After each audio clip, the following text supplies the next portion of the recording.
안녕하세요. 카카오 엔터프라이즈에서 클라우드를 개발하고 있는 이어형입니다. 우선 저희는 클라우드를 운영하는 거의 모든 자원을 쿠버네티스로 관리하고 있습니다.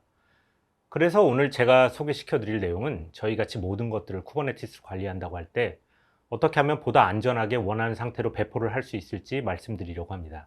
그럼 시작해 보겠습니다. 우선 목차는 다음과 같습니다. 우선 저희 같이 모든 걸 쿠버네티스로 관리하다 보면 어떤 것들을 신경 쓰게 되는지에 대한 모든 것이 쿠버네티스인 세상, 그리고 쿠버네티스에서 어플리케이션을 정의하는 YML을 관리하는 일반적인 방법과 그리고 배포하기 위한 일반적인 방법에 대한 소개를 할 예정입니다. 그리고 이럴 때 더욱 안전해지기 위해서 필요한 것들을 이야기하고, 그래서 저희가 만들어서 사용하는 도구인 아스트로라벨을 소개하려고 합니다. 우선 모든 것이 쿠버네티스인 저희 환경을 이야기해 보겠습니다. 우선 저희는 CSAP라고 하는 국가 공인 클라우드 보안 인증을 쿠버네티스 기반 IaaS로 받았습니다. 그만큼 쿠버네티스에 대한 높은 기술력을 증명할 수 있었는데요. 왜냐하면 IaaS 관련된 인프라들은 굉장히 복잡한 리눅스 기술을 필요로 하면서 또한 다양한 자원들을 조심히 관리해야 합니다. 이만큼 저희는 쿠버네티스의 진심인 거죠. 그림으로 표현하면 이렇게 저희 모든 자원들을 쿠버네티스로 관리하고 있습니다. 어플리케이션부터 시작해서 서버들, 그리고 쿠버네티스, 그리고 DB, 또한 네트워크 자원들까지도요. 그리고 이외에도 여러 가지가 있습니다. 정확히 이런 방식을 사용하는 것은 저희는 쿠버네티스를 단순한 플랫폼이 아닌 클러스터링이 가능한 새로운 형태의 커널로서 OS 커널을 넘어서 여러 가지 자원을 관리할 수 있다고 보고 있기 때문입니다. 그리고 또한 이렇게 자연스럽게 쿠버네티스 네이티브한 방법을 사용하면서 저희의 관리 방법들은 자연스럽게 클라우드 네이티브화 되고 있습니다. 그래서 저희들은 매우 다양한 형태의 어플리케이션들을 쿠버네티스로 관리하고 있는데요. 결국 이렇게 관리하다 보면 어플리케이션을 크게 두 종류로 분류하게 됩니다. 우선 말이 생소할 수도 있지만 이 단어들은 쿠버네티스 공식 문서인 Declarative Application Management in Kubernetes라는 곳에서 소개하는 단어인데요. 많은 수의 어플리케이션은 비스포크 어플리케이션과 Common Off the Shelf 컴포넌트로 구분할 수가 있습니다. 비스포크 어플리케이션은 저희가 요새 가전제품에서 사용하는 비스포크와 같은 단어인데요.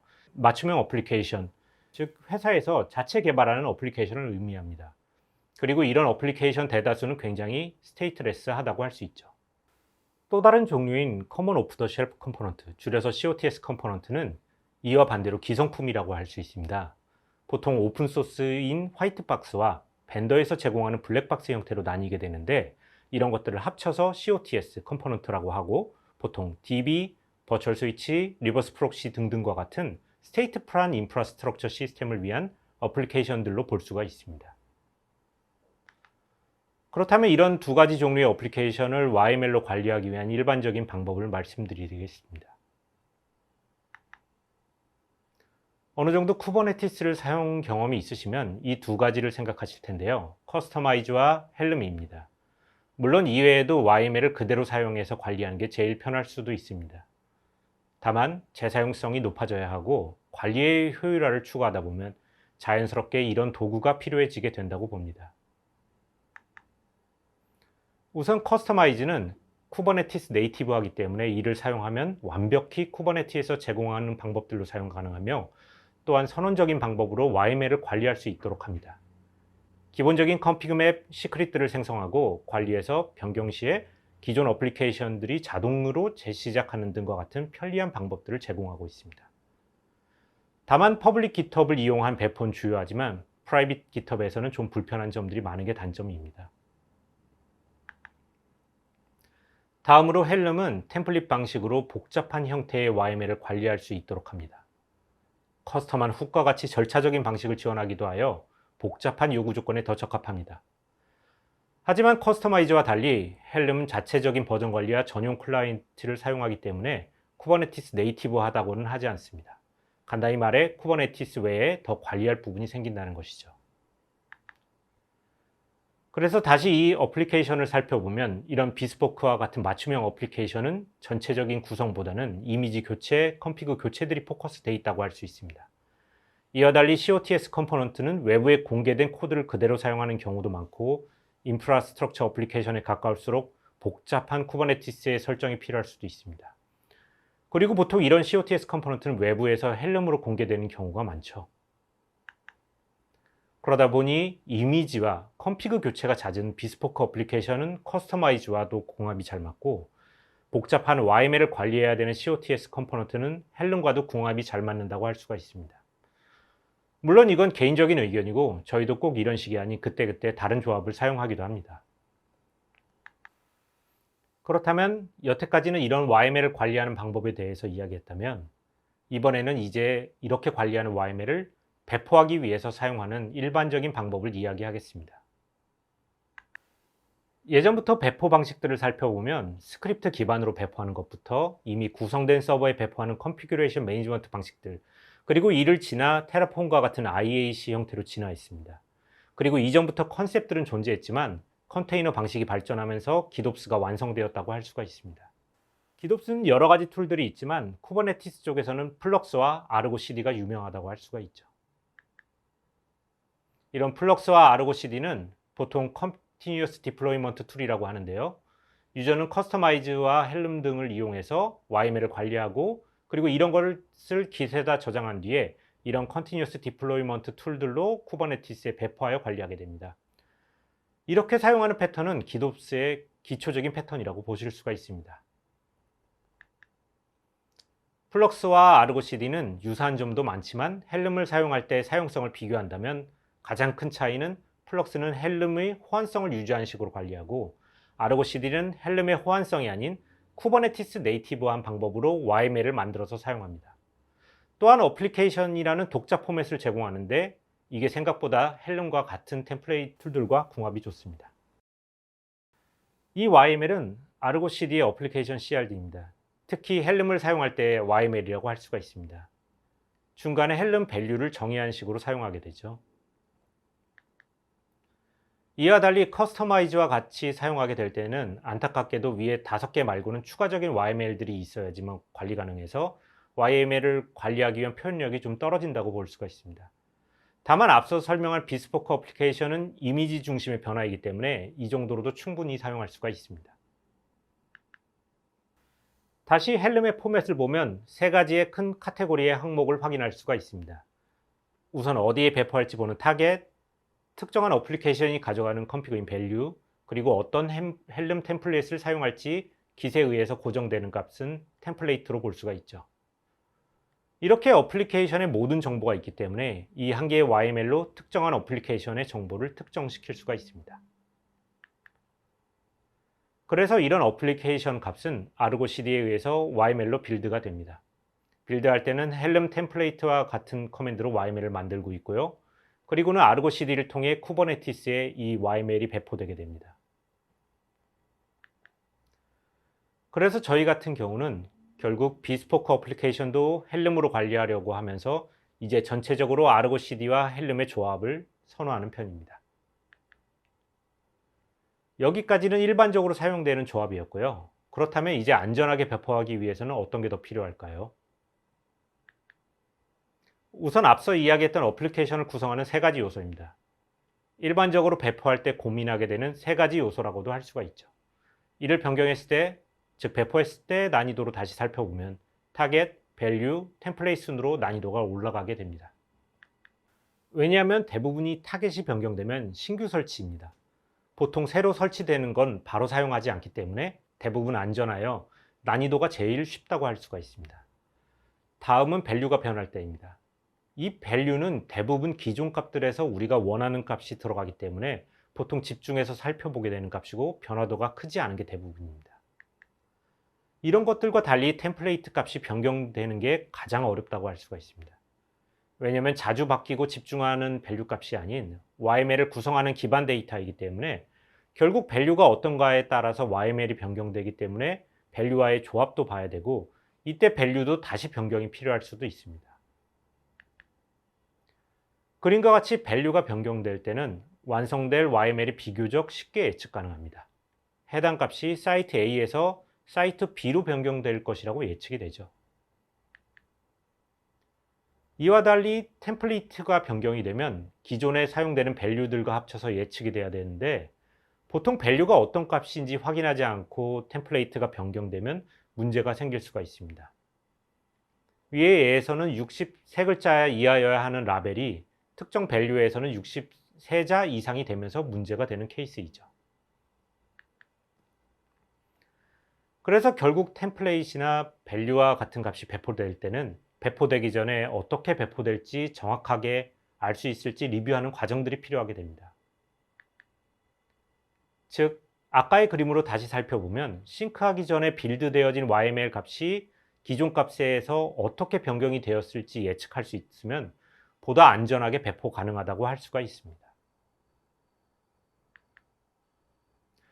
즉, 마스터 브랜치를 통해 빌드되어 싱크된 쿠버네티스 어플리케이션과 PR에서 빌드된 YML이 만약 쿠버네티스에 올라간 YML과 비교할 수 있으면 PR이 어떤 영향을 미칠지 예측 가능해집니다. 물론 이 빌드하는 YML로 테스트를 수행한 다음에 진행해야죠. 이때는 kubectl diff와 같은 커맨드를 사용합니다. 하지만 이렇게 쿠버네티스와 직접 비교하게 되면 확실하다고는 할 수 있지만 GitHub이 폐쇄망에 있는 쿠버네티스에 접근하는 게 불가능한 문제가 있습니다. 그래서 중요한 건 결국 아르고 CD와 같은 CD 툴들이 마스터의 구성을 현재 쿠버네티스에 싱크하고 있다는 전제하에 지금 배포된 마스터로부터 빌드된 YML과 PR로 빌드된 YML이 비교하여 정적 분석을 수행하는 방법이 더 좋다고 할 수가 있습니다. 물론 당연히 성능 면에서도 좋습니다.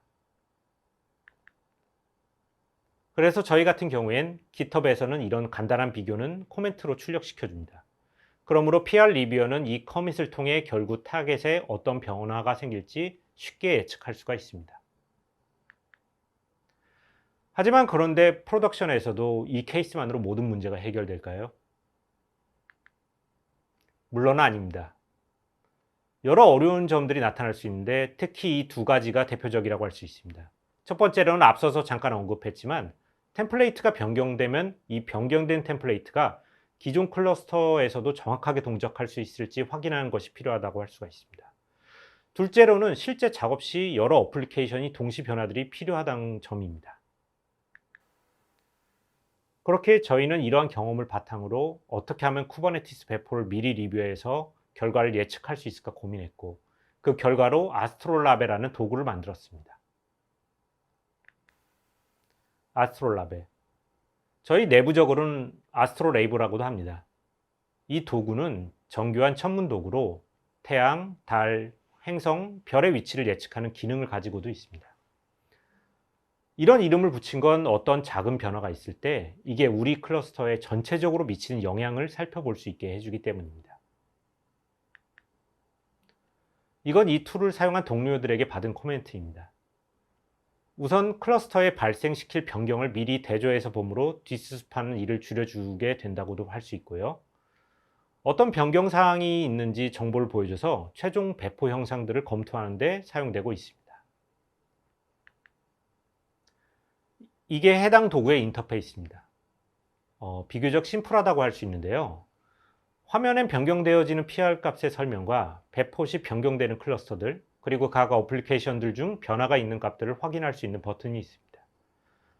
물론 실제 인터페이스는 이것보다 수많은 클러스터와 100개도 넘는 어플리케이션들의 리스트들이 쭉 펼쳐져 있다고 생각하시는 게 좋습니다. 예를 들면 이런 느낌인 거죠. 물론 이런 PR은 좋은 상태라고 할 수는 없습니다. 규칙성도 적고 너무 여러 곳에 동시에 다발적으로 영향을 주기 때문에 이런 PR은 가급적 쪼개는 게 좋죠. 이건 그냥 예로 보시면 좋을 것 같습니다.